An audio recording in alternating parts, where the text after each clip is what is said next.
Cricket hockey എന്നിവ പ്രോത്സാഹിപ്പിക്കുമെന്ന് Olympic committee general secretary Sheikh Ahmed bin Hamid Al Khalifa പറഞ്ഞു. ഏഷ്യാനെറ്റ് ന്യൂസിനോട് സംസാരിക്കുകയായിരുന്നു അദ്ദേഹം.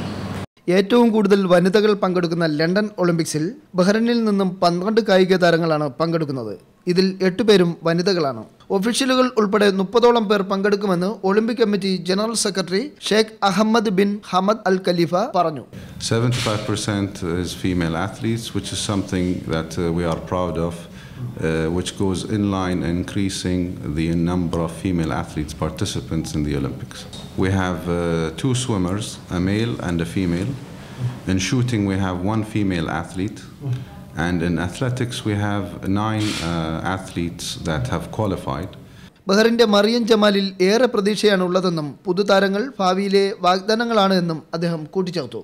ഇന്ത്യക്കാർ ഏറെ താമസിക്കുന്ന ബഹ്റിനിൽ ക്രിക്കറ്റ്, ഹോക്കി എന്നിവയെ ഒളിമ്പിക് കമ്മിറ്റി ഏറെ പ്രോത്സാഹിപ്പിക്കുമെന്നും അദ്ദേഹം പറഞ്ഞു. In the near future we will have competitions where we would like to have teams from your region to come to us and play and promote the sport of cricket or promote the sport of field hockey, which is something also to complement our efforts in spreading the sport.